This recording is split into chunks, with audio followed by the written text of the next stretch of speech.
Samedi 31 mai, vous le savez, aura lieu la finale de Ligue des Champions qui oppose le Paris Saint-Germain à l'Inter Milan. Le match se jouera bien sûr à l'Allianz Arena de Munich et le coup d'envoi sera donné à 21h. Laurent Nunez, le préfet de police de Paris, a annoncé ce matin sur Europe 1 et sur CNews qu'un dispositif massif de 5400 policiers et gendarmes, eh bien, ce dispositif sera déployé samedi dans la capitale. On est d'accord que le match a lieu à Munich. À Munich, oui, d'accord. À Munich, oui, vous avez raison de dire ça. C'est-à-dire que c'est quand même incroyable. Oui. Mais bon, finale 2018 de Coupe du Monde, vous aviez aussi un dispositif massif. On est avec Reda Bellage, qui est venu responsable du syndicat de police Unité. Merci d'être présent, cher Reda. Je ne savais pas, je l'ai découvert ce midi, que vous êtes en plus un grand supporter du PSG. Mais ça, j'ouvre et je ferme la parenthèse, mais ça fait plaisir d'avoir un supporter averti qui sait supporter le seul club français aujourd'hui. Je plaisante bien sûr, on écoute Laurent Nunez. En cas de victoire, comme en cas de défaite, on s'attend à des rassemblements sur l'espace public. Pendant le match, pendant la diffusion du match, on sait que de nombreux bars, restaurants, sur de nombreux sites, la finale sera regardée collectivement. Donc on aura beaucoup de monde sur l'espace public. Donc on aura un gros dispositif demain soir pour la finale de présence de policiers et de gendarmes et de policiers de la préfecture de police sur la voie publique, en sécurisation. Donc on aura vraiment un très gros dispositif avec au total pour l'agglomération parisienne 5400 effectifs qui seront engagés pour demain soir. Nous avons effectivement demandé, on fait ce qu'on appelle des rappels. Je remercie évidemment les effectifs de la préfecture de police qui, une nouvelle fois, vont répondre présents pour gérer cet événement majeur. Et puis, je disposerai de nombreuses forces mobiles, des compagnies républicaines de sécurité, des gendarmes mobiles, que je remercie évidemment également pour leur engagement. Et demain, donc, on aura un gros dispositif sur la voie publique, dont une partie importante sera disposée évidemment sur les Champs-Élysées, puisque c'est généralement à cet endroit que se rassemblent les supporters après une victoire, comme après une défaite, puisqu'on a tous en tête le précédent de la Ligue des Champions qu'avait disputé le Paris Saint-Germain en 2020, où il y avait eu quand même de nombreux incidents, avec 11 commerces qui avaient été pillés, près d'une vingtaine qui avaient été dégradés. On a vu 45 feux de véhicules et poubelles, donc on va être évidemment extrêmement attentif, même en cas de défaite de Paris et Saint-Germain, ce que personne ne souhaite évidemment. Bon, on vient d'entendre Laurent Nunez, le préfet de police de Paris. Les amis, si vous êtes distraits, c'est Sarah Salman. Sarah Salman, franchement. Oui. Elle vient d'attaquer Fabien Leclerc en lui disant qu'il n'avait pas de compagne. Oui, c'est pas vrai ça. C'est récent. Revenons au sujet plus que sérieux, qui est donc, est-ce qu'on a encore le sens de la fête en France? Est-ce que on vit dans une société de confinement sécuritaire, Olivier d'Artigol? Ça dépend le territoire. Moi, je pense que dans de nombreuses provinces, je parle de ma France du Sud-Ouest, par exemple, on est encore en capacité, avec des fêtes du village, les comités de fêtes, dont la jeune génération d'ailleurs s'en empare, de faire des choses pendant les mois d'été positives. Après, je sais aussi que ça devient de plus en plus difficile pour les grands rassemblements, les fêtes du Sud-Ouest, fêtes de Bayonne, etc. Il y a des situations très compliquées sur le plan sécuritaire à gérer. Et en effet, il y a une particularité sur le foot concernant le PSG et quand le PSG gagne. J'ai mis les trois ingrédients de soirée potentiellement très difficiles. Alors c'est vrai qu'on va commenter, décrypter tout ça, mais n'oublions pas qu'il y aura quand même une France qui celle qui aime le foot et qui aime le PSG, ou qui n'aime pas le PSG, mais là ce PSG qui joue, qui aura quand même du bonheur demain soir, Elliot, et vous en faites partie. Parce que c'est une minorité. Là je me tourne vers vous, Reda Bellage. Pour les Jeux Olympiques, il y avait des mesures exceptionnelles. Les fauteurs de troubles potentiels, si mes souvenirs sont bons, ils n'avaient pas accès à Paris. Ils n'avaient pas le droit de venir dans la capitale. Ah non, parce qu'on avait, vous aviez un policier tous les 200 mètres quasiment. Oui, 45 000 forces de l'ordre dans la capitale. C'était énorme tous les jours. Bah oui. Donc là, il va falloir gérer cette population, gérer ces individus. Alors, une minorité, mais pour le coup, si vous avez vu déjà les images de l'après-match des demi-finales, une minorité, elle est quand même assez importante.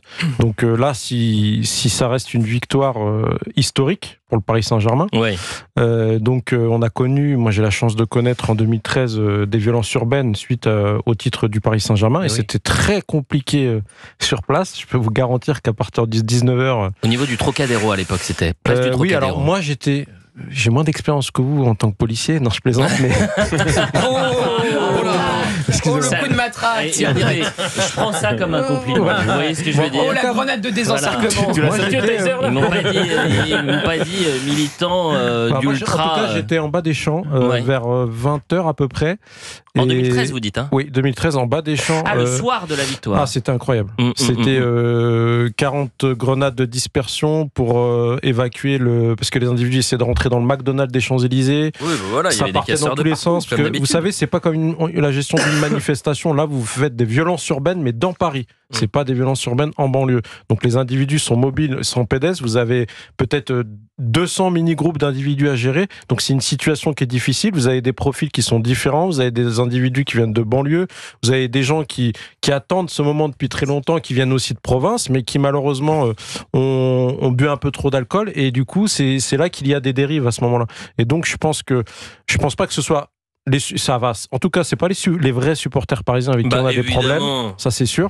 Par contre, c'est des gens en fait qui supportent pour le jour J le Paris Saint-Germain et qui en profitent. Et qui supportent certains, le Paris Saint-Germain, qui supportent la casse, qui supportent la parce qu'il y a. Alors, il y a différents profils. Il y a ceux qui viennent, des délinquants qui viennent de. Voilà, je suis désolé de le dire, ça plaît pas et je le redis parce que moi, c'est mon vécu en tout cas. Il y a beaucoup d'individus qui viennent de banlieue. Vous avez aussi les fils à papa des quartiers chics parisiens, faut pas l'oublier non plus, qui viennent aussi qui en borne. Moi je vous dis, excusez-moi. Mais non, mais vous avez raison, Reda.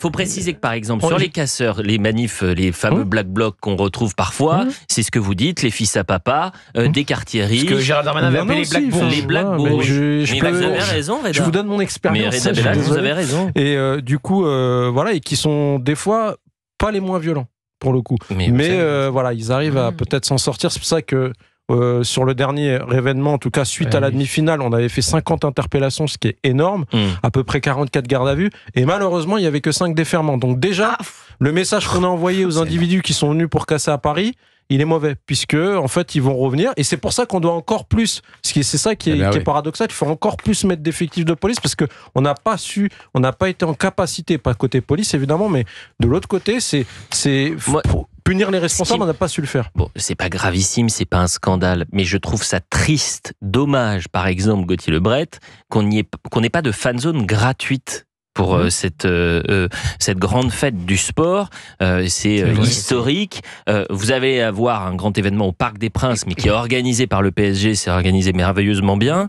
Mais la mairie aurait pu dire, on veut absolument une fan zone gratuite pour qu'il y ait des dizaines de milliers de personnes qui puissent profiter de ce moment. Parce que c'est toujours pareil, c'est beaucoup plus facile d'agir sur les conséquences que sur les causes. Donc, punition collective, on ne veut pas de débordement, donc c'est la fan zone qu'on interdit plutôt que d'aller interpeller préventivement ceux qui veulent tout casser comme d'habitude, parce que c'est toujours les mêmes profils que vous retrouvez, vous le disiez à l'instant. J'imagine, sans extrapolation, que ceux qui ont cassé le soir de la victoire du PSG en demi-finale, on a dû en retrouver un ou deux qui étaient au Stade de France lors de la finale de la Ligue des Champions. Je pense que je me mouille pas en disant cela. Non, Gauthier Lebret, c'était des faux billets. Donc, c'était des Anglais. C'était des Anglais, bien sûr. Oui, bien sûr.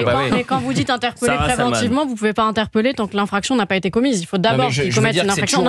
C'est toujours les mêmes profils. Et on peut interpeller pendant les JO, pendant les Jeux parce qu'il y avait une disposition empêché de sortir de chez eux. Merci. Parce qu'il y avait une disposition spécifique.